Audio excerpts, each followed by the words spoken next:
Joyful of love, I'll wear a joyful air, concealing joy with courtly devotion. And to the joyous lovers, joy's notion, I pray them joyful from the joy I bear, to make all joyfully a joy's semblance. For so surpassing is my joy's repose, that from my joy a joyful song arose. Such joyful joy has given true love's glance.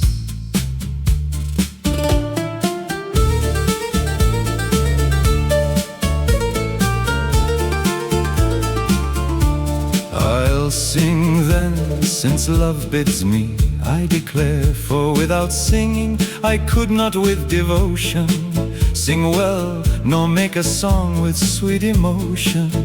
And I'll pray the singers everywhere to sing my song that all songs doth advance.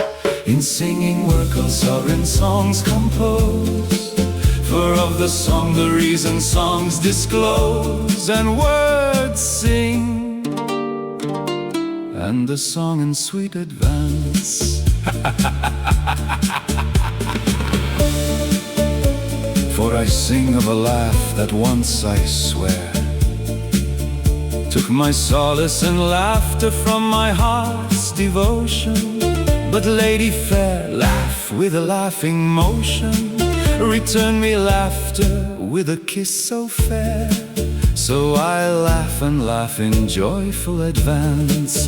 For if that laugh left me of laughter bare, I suppose this laugh has made me rich in laughter's rose. That laughing laughter dances in my glance.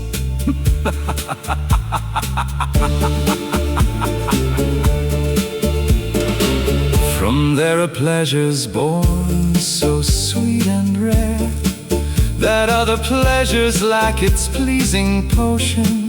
Yet this one pleases with such sweet devotion.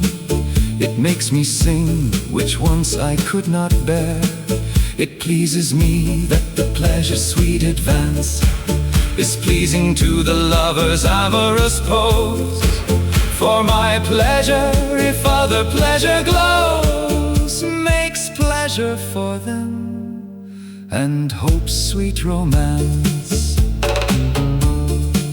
It makes me glad, so glad I sing with care, the joyful kiss I took with sweet devotion. And the glad joy I wait with eager motion will gladden me, my gladness to declare. Then I'll be more than gladness in advance. So gladdens me the savory delight that rose, that from both gladnesses my joy arose. And I'll rejoice in glad friendship's glance. Joy in pleasing, laughing, singing all arose, from joy, song, laughter, pleasure, gladness, glance.